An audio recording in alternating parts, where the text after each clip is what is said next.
Hey friends, it's Ruben with Hi-Fi MIDI. Thanks for joining me for another video.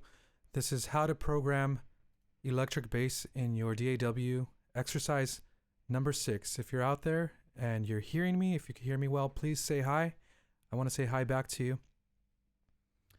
Now, for those of you who are joining for the first time, maybe you don't know what this is, the purpose of these videos is to train you how to program electric bass, electric guitar, acoustic guitar, and eventually acoustic bass in your DAW. When you're making a song and you want to create a track using a virtual instrument, I've been doing this for years, and I want to show you how fun and how easy it is. So the other reason is because I've partnered up with Ample Sound. As many of you know, I was with them at NAMM and I was demonstrating their products. I've been using their products for years, and I finally got a chance to partner up with them in creating these videos once a week.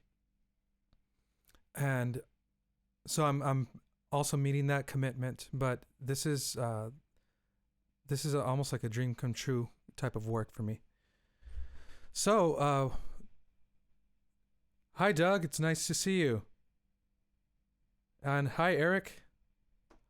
All right, so if you're curious about what program I'm using Cubase 10 Pro, and I will be using Ample Bass J for my bass.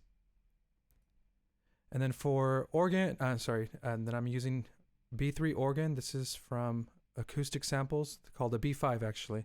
It's a great sounding organ. Omnisphere I'm using for pad. I'll play that for you. I'll let you listen to the organ.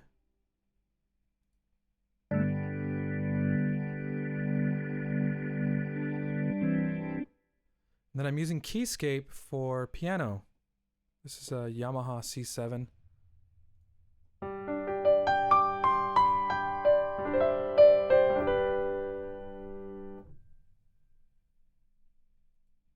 Then Superior Drummer 3.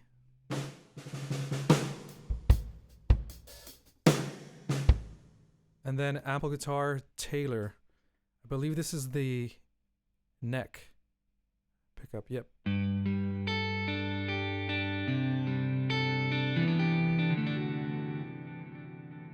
With a lot of delay in there. I need to take some of that down. This is from, I'm running it through Amplitude 4.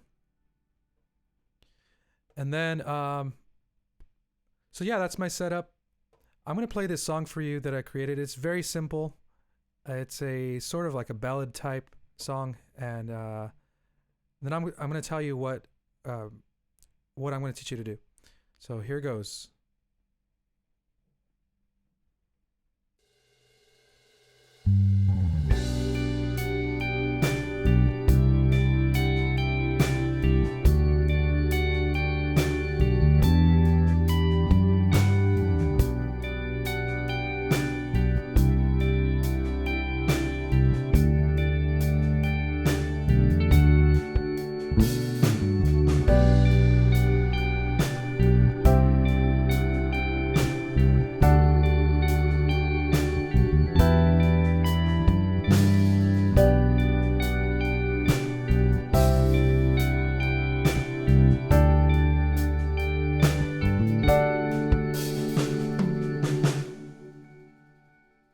There goes that tail of a delay.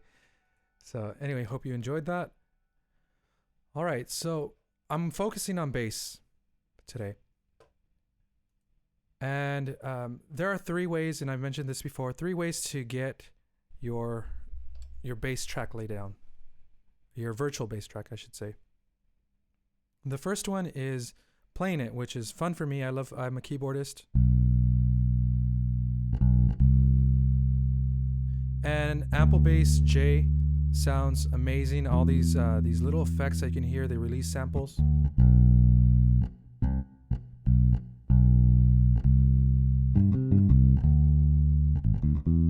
So already when you start recording with that into Cubase or any DAW, you're gonna get that realistic articulation and the realistic voicing, because as you can see, the notes stay in this natural range.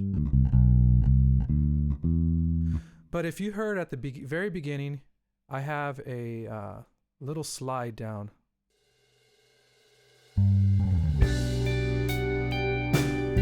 Now, you can't do that by playing the keyboard unless you use key switching, which is a little tricky because sometimes it might not get the note that you want.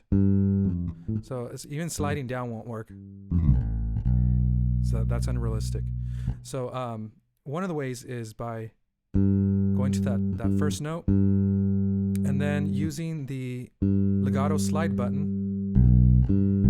Now see, the problem here is that the note that I'm wanting to slide down to is too low for that string, so it's not going to do it. So I want to start on this note right here. Either this one or that one.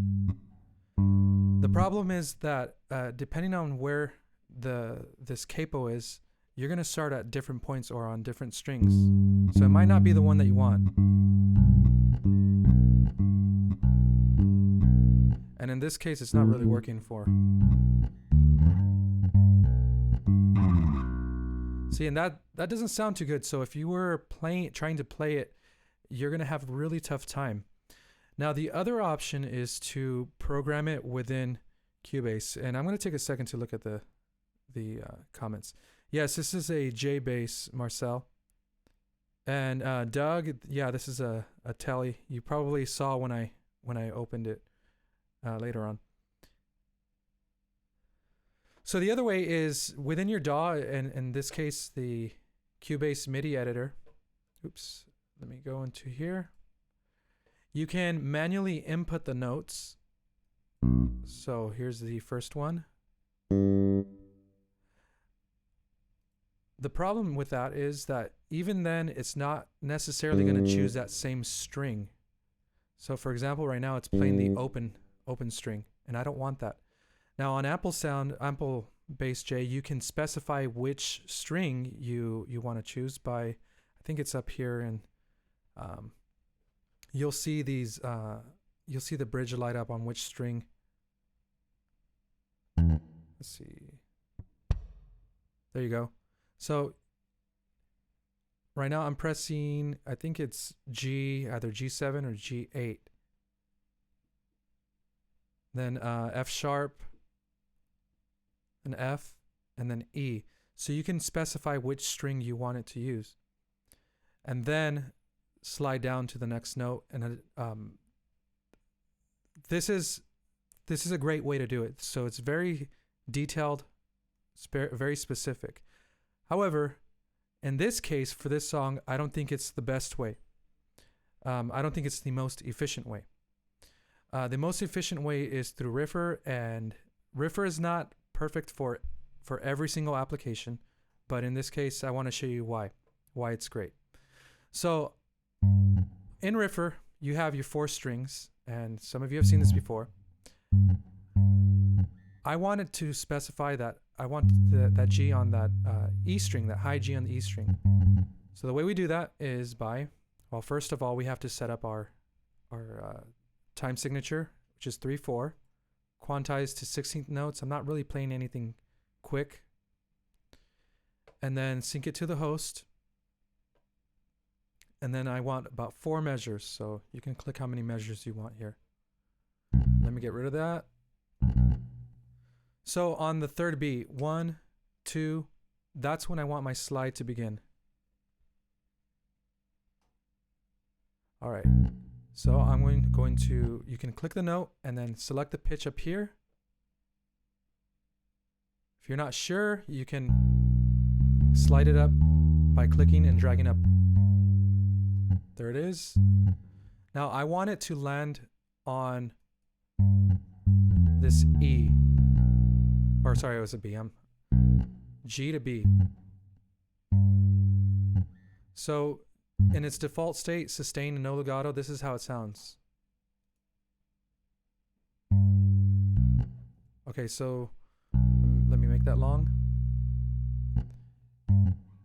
Now I want it to slide down, but you're gonna hear the problem in just a bit.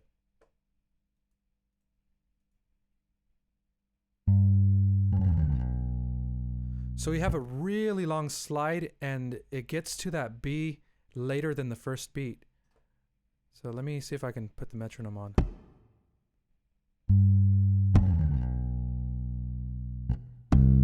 Two, three, 1, 2, 3, 1, 2, 3, 1. There's an easy solution to this. All you have to do is back up that note a little bit, and the slide is going to land on the B a little bit earlier. 2, 3, 1. That's still a little late, but it's better. So let's go back a little bit. 2, 3. Now it's like right on there. And then we're gonna add a little pickup note.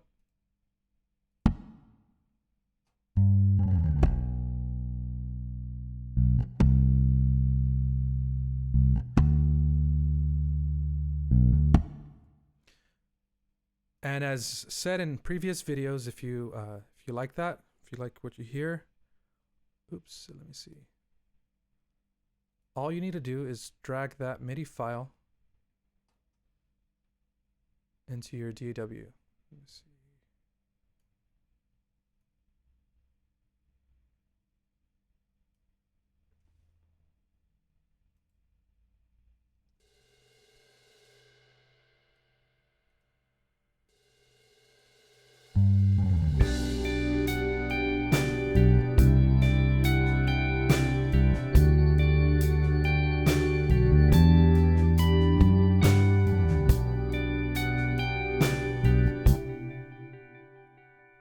Isn't that amazing?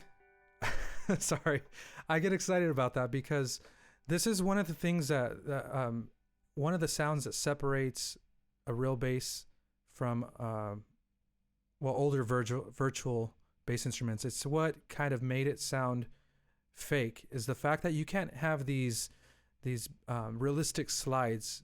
And in Ample Sound's case, you can control the length of the slide depending on in my case right here, I made the next note come in earlier, but you can also change the speed of the slide by changing the velocity, and you do that by holding down Control and increasing the dynamic.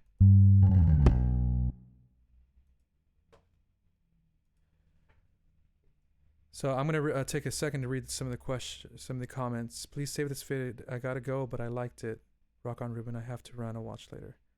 Hi, Rafaela. I love Ample Sound guitars. Me too. They sound great, even better with a great teacher. Ah, thank you. These exercises are tremendous. Thanks, and keep them coming. When is Ample Sound updating electric guitars to version 3? Hopefully soon. Tim, you know, I asked them about that at NAMM. Version 3 for electric is going to have better amp modeling. So that's taking them a long time. And so to answer your question, I don't know. But there's something major in the works, and I'm really excited about it. Well, friends, I have to run. Actually, I'm going to be back on in just a little bit because I have several other sample libraries that I think you're going to be excited about that I want to review from other companies I got in touch with at NAMM. But if you like this video, please subscribe, hit that like button, share it, leave a comment.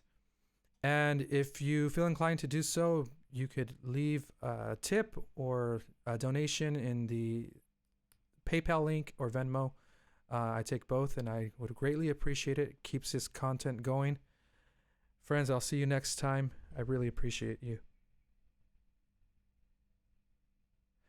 Sorry, before I go, Rafaela, I'm very ashamed of myself, but I was so busy that I didn't take video at NAMM. I think some of the Ample Sound team did. So if you go to their Facebook page, you can see some of that video. I'm gonna ask them if they have any footage that I can share with you guys, because that'd be great. Anyways, thanks for joining me, and I'll talk to you next time. See you next time.